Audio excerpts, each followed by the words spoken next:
Hey, what up everybody? Welcome back to the channel. I'm Ari Temkin of the Dallas Cowboys Radio Network, and consider liking or subscribing to the channel. That way you're always in the know on the latest Cowboys information, insights, and news.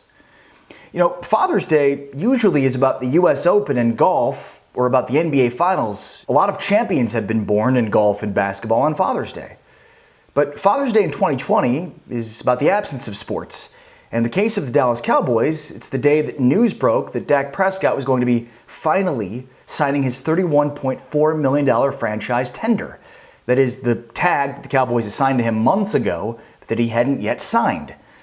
The good news is, if you're a Cowboys fan who likes Dak Prescott, which should be all of you Cowboys fans, but I guess it's not, this is a Father's Day gift for you if you're a Cowboys fan. So happy Father's Day to all you Cowboys fans that are also fathers, that also are reasonable and think that Dak Prescott is an elite level quarterback.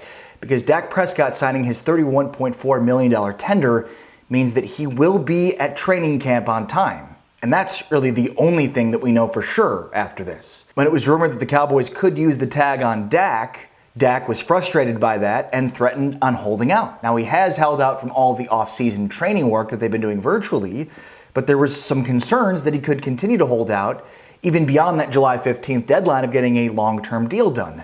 This ensures that Dak Prescott will be at training camp on time, which again, tremendous news because you're talking about a brand new head coach, certainly new coaches on offense, and a bunch of new pieces on offense that are going to be mixed into a new offensive philosophy. So it's been important to have Dak in these meetings throughout offseason training, but will be of the utmost importance to have Dak Prescott in training camp on time, which this assures will happen.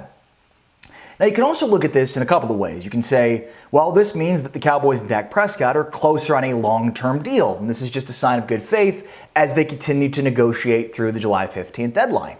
Or you could look at it the way that I do, and that is to say that this is probably the best indication yet that there's not going to be a long-term extension signed by July 15th, and that this is the deal that Dak Prescott will play on in 2020.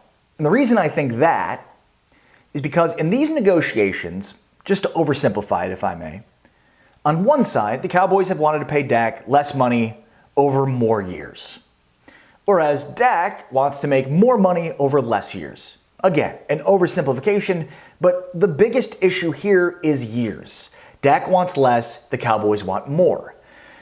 And perhaps Dak's side felt like the closer that this thing played towards training camp, the more the leverage would play into their hands, because the Cowboys need a quarterback. And a high-level one at that if they plan on doing anything in 2020 and beyond. So the thinking probably from Dak's side was as it got closer and closer to training camp, the more likely the Cowboys would be to give in to what Dak Prescott and his camp wants.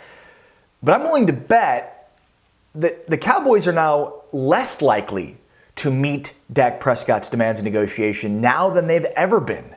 And the reason for that is because so much of 2020 is in flux in the NFL.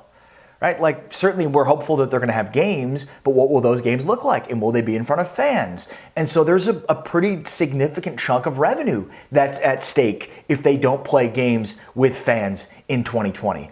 And so because that's sort of at the end of this rope here, the Cowboys probably felt like the closer this things get to training camp, the more unlikely it is to be able to project what the 2021 salary cap could be. The Cowboys are probably less likely to do a deal that was closer to Dak's liking.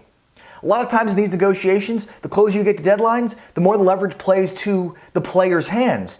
In this case, though, leverage really never shifted because even though the Cowboys need a quarterback to play, the leverage probably played closer to the Cowboys' hands because everybody knows that the 2021 salary cap is going to depend on what 2020 looks like. And look, I'm a believer the salary cap is going to go up in 2022 and beyond because once the new TV money hits, you're talking about a salary cap that's going to go up exponentially over the next decade, but not before it perhaps goes down or at least stays static into 2021. And that, more than anything else, is a catalyst for why the Cowboys really never lost leverage during these negotiations. And so all this points to Dak Prescott playing the 2021 season on the franchise tag. And when you look at Dak Prescott betting on himself last year and winning, looks like Dak is going to be doubling down. And perhaps what it could mean is it's the first step towards Dak Prescott not being the quarterback of the Dallas Cowboys?